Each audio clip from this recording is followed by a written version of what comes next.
Thanks to the new Hogwarts Legacy gameplay showcase, we now have in-depth look on what flight traversal is going to look like. And along with that, we have reveals on map features, weather conditions, and shop features that tie into our flight abilities, man. Make sure y'all stay to the end so y'all don't miss a thing. Let's go ahead and get into this video. The sensation of everything being open to you, and just, I love the proximity that I can get to things. I love flying close to the ground.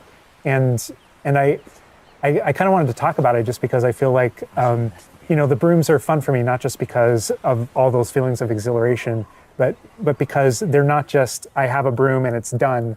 I actually kind of like some of the mechanics in it. So you see in the lower right, there's a meter there, and occasionally as Andrew's kind of flying up or flying down, you might notice it draining or not. And this isn't the present day where all the broom technology is well known and advanced and everything that we know and love. This is an earlier time where they're still trying to figure out, we're not at the 3000 yet, we're at the 11. So. Oh my goodness, I'm just so speechless right now because this is just so beautiful. The world just looks so, by the way, the broom, is that like the only one, or can you like upgrade that broom to go faster?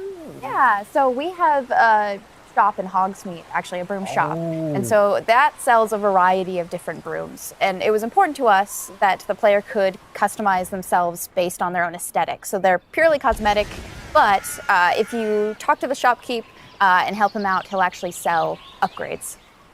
Yeah, and those upgrades will make it so that where normally the broom, you can only fly, you can only go at max speed. It's kind of like a turbo meter down there. You can only go at max speed without the meter going down, kind of closer to the ground. And as you raise into the air, you'll notice the meter drop. And so those upgrades will allow you to increase that distance from the ground.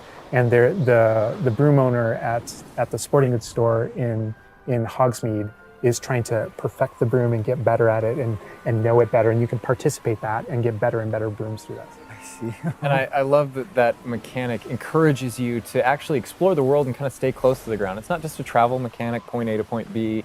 You're not just flying high over everything, although it is beautiful, something I really love doing, but as well, there's lots to explore on the ground, and so kind of keeping you down at the ground level. And to me, it feels like it's got this kind of surfing vibe over the... Yeah. Oh my God, like I'm just like, I want to snatch the controller from Andrew right now because I want to go to the mountaintop, I'm going to that forest, and to that hamlet, or, I don't know if that's how it's called. I think that's what it is. No, it's awesome. We're actually gonna land here, and I feel like that you call it a hamlet is just perfect, just because that's what we refer to it as. And so we all know from lore that Hogsmeade is the only all-wizarding village within Britain, but we wanted other opportunities to kind of meet other characters out here and to kind of populate the landscape, so it's not just kind of barren as you leave out this direction and that direction. And so we just imagine these different dwellings, these different smaller locations that wizards might live in out in the Scottish Highlands. And so it's those, and so we refer to those as hamlets, and they're opportunities to learn those wizard stories, how those different locations have kind of like learned to live, what their relationships are with characters at Hogsmeade and Hogwarts. And so they're both quest opportunities out here and a chance to kind of get to know more of the area, even beyond Hogwarts and Hogsmeade that we've already experienced. And you'll also notice on the mini-map, like lots of little icons, and each one of those represent gameplay in the hamlets that you can participate in, whether it's a vendor or different puzzles and challenges or different secrets that exist. Each one of those icons are different opportunities for gameplay.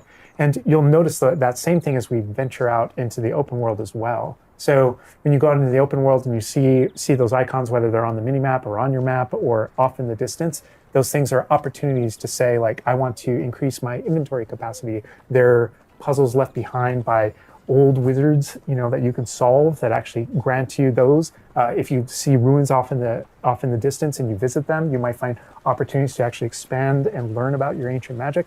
And as you kind of encounter different enemies dotted on the landscape, sometimes those characters, poachers or dark wizards, might be hoarding different magical resources that are valuable to you as you're playing the game. So each one has kind of like a way to connect to our gameplay loops and provide different opportunities that just kind of reward you for poking around. I mean, I right away want to just cover all of those points on the map just by going over there. Well, we've flown on a broom already, but there is something that we haven't done so far, and that is getting on our flying mount. We're gonna hop on our Onyx Hippogriff here. The Onyx Hippogriff is our pre-order bonus. Oh my god, there he just like pops out of the the bag. Oh wait, you can use it as a horsey? I mean, a horse. I mean, that is a horse. Yeah, as a hippogriff, you can totally ride it like a ground mount, and you can lift off into the air. And we tried to make sure that each of those interactions, so the broom's really good at reaching that top speed, at kind of traveling the world as quickly as possible. But sometimes it's really nice to get on the hippogriff because of that ground speed or those transitions. And sometimes it just feels amazing just to be riding around on a hippogriff. Look at it.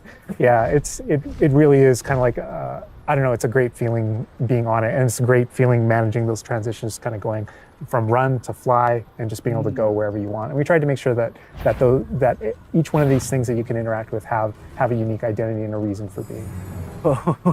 And oh my god, like I see like different like areas, like a swampy area. By the way, can you go to like entire map anywhere you go? Or there are regions that are like locked from you? Yeah, or, as soon as there's kind of a moment where the world kind of opens up to you outside of Hogwarts as a student, and right from that moment, early on in the game, you can go wherever you want. And so you might find more difficult challenges in different areas, and you'll see different spots as Andrew's moving around, like you mentioned, the swamp. But there, we have got like a coast, and we've got different types of environments out in the world just to kind of pepper your experience, reward you for exploring, keep things fresh. All those things exist as we're moving around. So cool. And I love that windmill. It's like so rustic. Like I keep forgetting that this is like 1800s. The Wizarding World we've never really seen before. Like it feels so authentic. Like it just, it's part of it. Yeah, I love this vista too, and I'm gonna have Andrew stop here. We're gonna use a bit of dev magic to change the seasons. Actually, I want you to see what this world looks like, covered in snow. Yes, yes, yes, please. I love snow. That's all I want. Oh, baby. Oh my god, this is so beautiful. Oh my goodness. This is so pretty. Like, it looks so realistic. Oh my god, it changes the landscape like completely. Oh my god. Does it have like actual like gameplay impact? Like impact on the gameplay? Or does it like it's just the weather of Scotland? Yeah, we really use it as a narrative marker through the game. So as you're progressing through your main storyline, it was important for us to kind of like have those moments that kind of felt like when you're reading the books or watching the movies where, you know, you'll see kind of like the title card, winter, and now the landscape has changed, and you're really feeling that passage of time while you're a student, you know, going through your year at Hogwarts. And I think we wanted to duplicate that. And for me, it's really fun that it's not just on the outside, which I agree, I think it looks really beautiful, but within the school as well. So there are moments like when it reaches certain holidays or things like that, where Hogsmeade reacts to holidays and the school reacts to holidays, and you see the decorations around those environments change. That really helped just kind of make me feel like I'm there. Right. Yeah. And it's not just you know, for the seasons, those kind of vibe things. Like we have a day-night cycle, and that day-night cycle, even though similarly, like it's largely about vibe, when you go into Hogsmeade in the evening, there's less characters there. Around the school, you'll notice it kind of dies down and quiets down just when there's just candlelight and students kind of like as you're walking through the halls. But in that day-night cycle is where we've kind of placed a few items where, you know, whether or not you can collect them or whether or not you can interact with them that are a little bit restricted by the day-night cycle. And I love Andrew's flying up here, really high up on the hippogriff. And we're just looking at this view of Hogwarts in the distance. It's just absolutely beautiful. It's part of what I love most about flying around in this game, whether it's on a hippogriff or on the broom. No, I mean, you talk about going anywhere and things that you can see in the distance, and that's one of my, I still can't get over, like, no matter, I play this so much, but I still can't get over the fact that I can see Hogwarts out there, and there's just something beautiful about knowing that all of the things inside of it, the classrooms, the students, the professors, all the places I can go, I can just fly my hippogriff, land in the courtyard, enter the front doors, and just walk, you know, to the library, to class, or to greenhouse, or to my common room, that it's all contiguous and just kind of like one space is still exciting to me after all this time. mean, I'm just I'm speechless right now. It's just absolutely beautiful. It's just, oh my god. As much as we want to spend a lot more time out here just flying around, experiencing the world, I think